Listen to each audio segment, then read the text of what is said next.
Once in northern Oklahoma, on a Native American's farm, oil was discovered. This person, he suddenly became a billionaire. He purchased a Cadillac. He would now drive through his native village in the Cadillac. He had lots of friends and social connections. So while driving, he would always talk to them. As the car moved, he would turn to the left and also turn to the right. Sometimes he would turn all the way over to speak to somebody behind. Despite all his histrionics, the car never suffered an accident. Do you know why? Because there were horses pulling it. He never switched on the ignition. He was not so intelligent. It had a 98 horsepower engine inside that Cadillac, but he was using 2 horses to pull his car. Similarly, we all have infinite potential, but we have crippled it.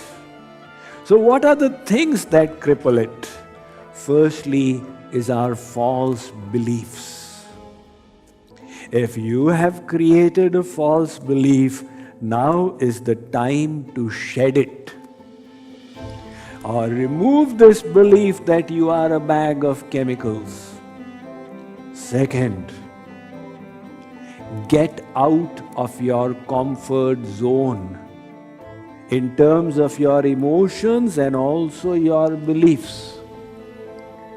This falling into the rut is a big spiritual problem. The power of the rut, the northern Canadians know. It is said in North Canada there are only 2 seasons. The first is winter, which is for 11 months a year, and the second season is July. The only part of the year which is not winter. For a little while the snow thaws and the ground becomes slushy. A car happens to go by. It creates trenches with its wheels. But very soon the water freezes up again to create this deep rut. Those ruts continue for long. That is why I've heard that in the countryside, cities put up boards. Be careful which rut you choose. You are going to be in it for the next 20 miles. We have all chosen our ruts. This is comfortable thinking for me. If Swamiji tells me I've got infinite potential, reject it. Stay in the rut. But if you wish to grow, you have to move out of your zone of comfort which you have gotten habituated to over the last few decades and choose to believe that as a child of God I have got infinite potential. And then the next thing is to commit yourself to growth and excellence. The commitment. You see, there are different attitudes. One is the chalta hai attitude. The chalta hai kind of people, everything chalta. And there are those who say if anything is worth doing at all, it is worth doing well. Particularly your spiritual journey. And that requires a commitment to ourselves. Not to Swamiji or anybody else, but to our own selves.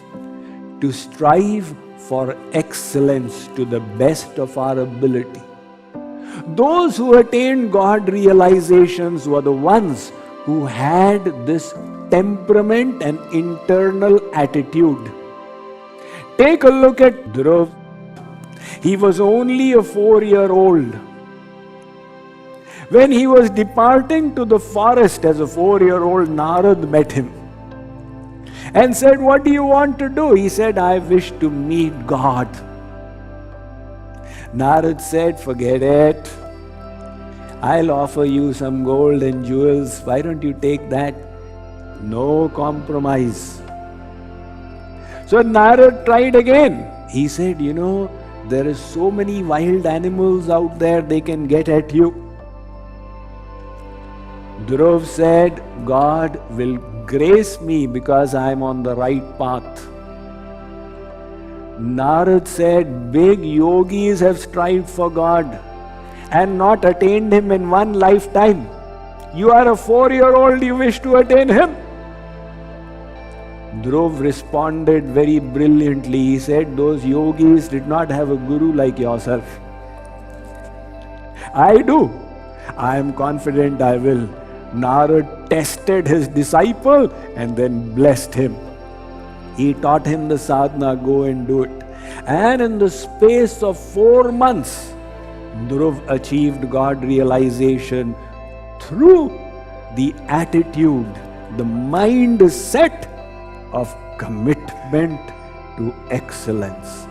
That is what I want you all to have to rise to your infinite potential.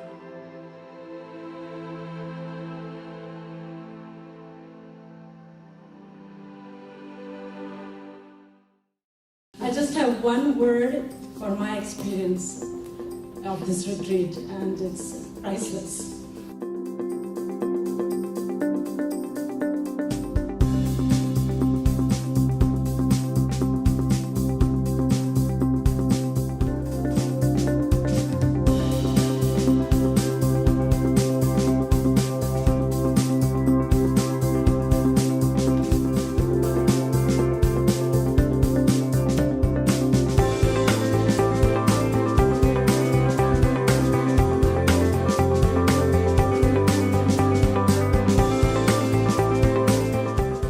Makes his sermons, his courses so simple.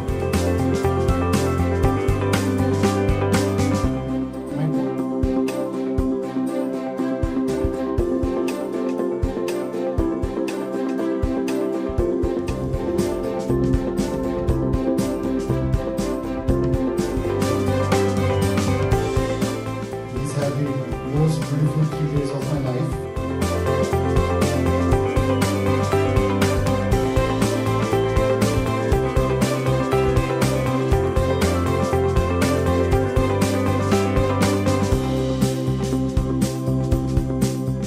The Memorial Day retreat, I think it's been one of the best and one of the most amazing JKYog retreats ever.